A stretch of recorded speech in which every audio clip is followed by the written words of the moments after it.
Hey guys, so today I want to make a quick little video here comparing my Sony Xperia Z having the latest Android 4.2.2. As you can see when we scroll down like this, looks pretty cool there with the theme. At least I think that's pretty new, and we can have more toggles that we can add, and it's called quick settings. We also now with Android 4.2.2 here on the Sony Xperia Z, we do have a redesigned lock screen here with lock screen widgets, so we can quickly launch the camera there, and also we can add more stuff here if we would like to have access to that pretty quick. We also have new things here, a new kind of menu down here and some logos that they have changed, and we can add our 4 favorite quick access apps here on the multitasking area. And then of course you have your normal scroll to remove things. We also do have some more things inside of the settings area. When we go to display and you go down like that, you have quick settings, and this is more freedom to tweak the toggles that you see up here. So you can tweak that a little bit more, remove the things you don't want to see. Extremely useful. And then also we do have some other things, but I made a full review if you want to check it out. Let's see.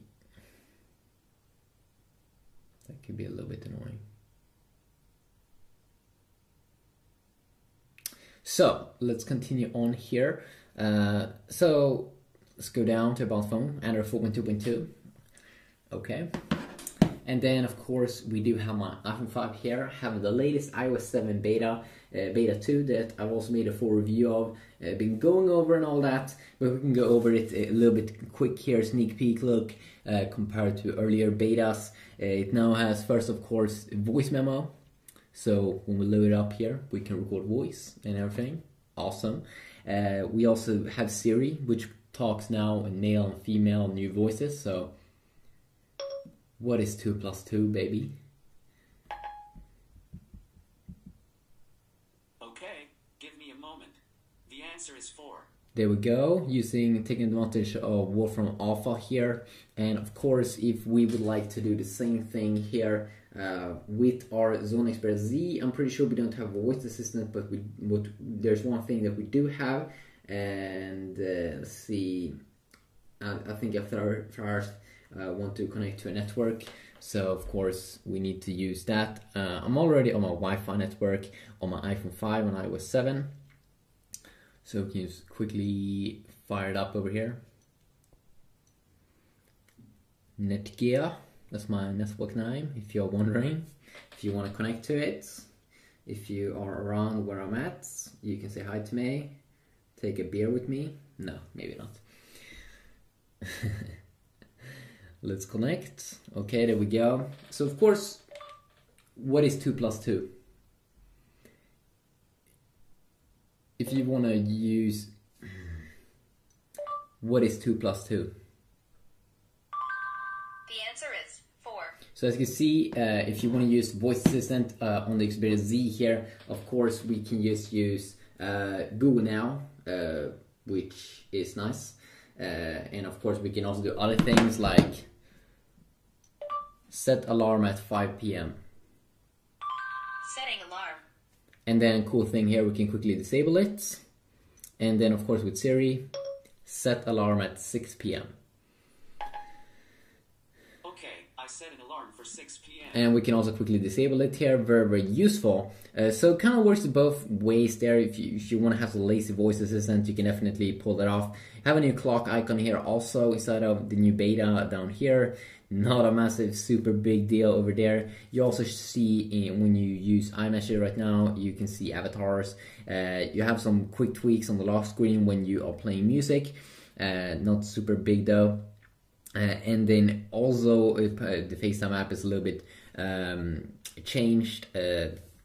It's a little bit darker, and also we have apps like reminders, which definitely also has been adding a new little touch in how it looks like. And also apps like the weather app here have now an option to add more cities, so I added Paris there. And let's see here, do we have some kind of weather app here? We probably should have that on the Sony Xperia Z as well. News and weather maybe.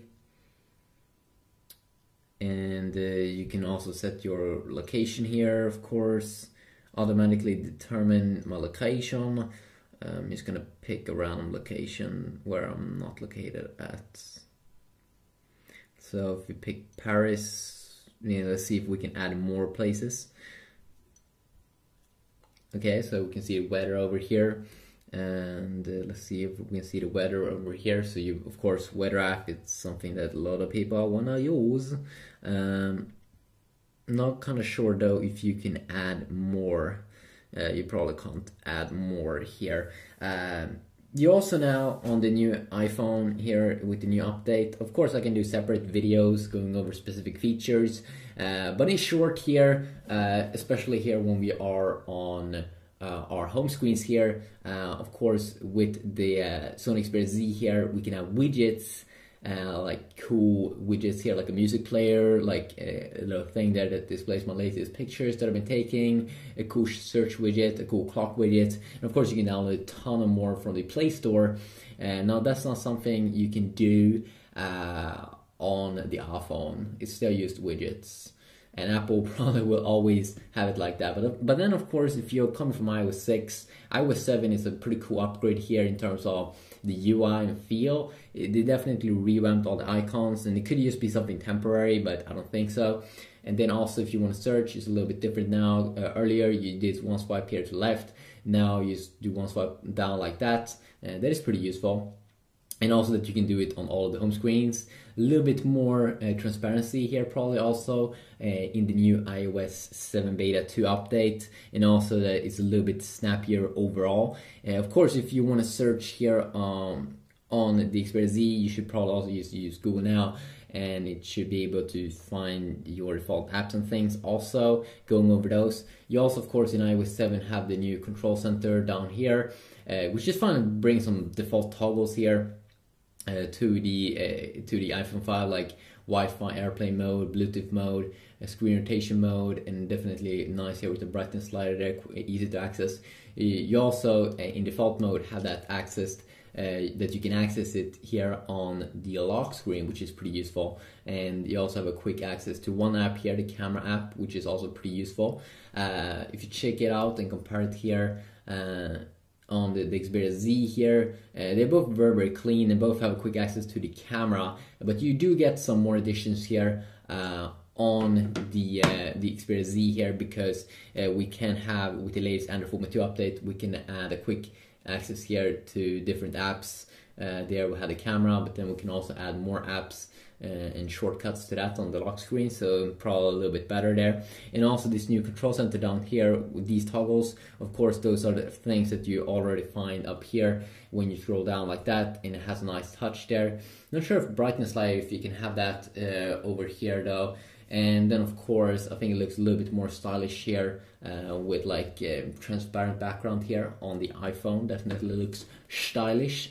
I'm probably can go over other things like the browser in separate videos, because there's just too many things to go over in one video, or I mean I can do that, but this is just going to be more of an overall look here. And of course also if you go down in the notification center here on the iPhone, they mainly focus here on the calendar, the stock. You can tweak this also, and then you do have a section here called all, and this is the place where you will see all your messages from your homeboys and every girl that ever tried to call you and stuff. You will see that here, and then also you will have a missed page, so you can see everything that you missed, and this looks so badass when you can see through here.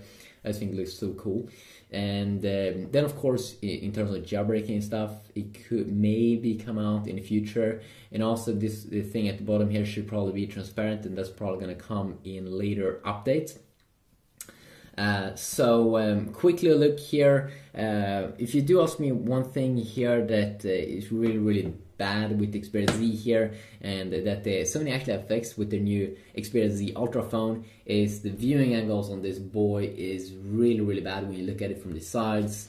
The iPhone use definitely kills it over there, which is a little bit boring there for It's a little bit boring there for the Xperia Z, but overall it's kind of like a great device. And then also I don't really like though the glass back here, even though it do have these edges, so it doesn't float around when you put it down on the table super much. But I'm not really sure if glass back is the best material to use on a phone.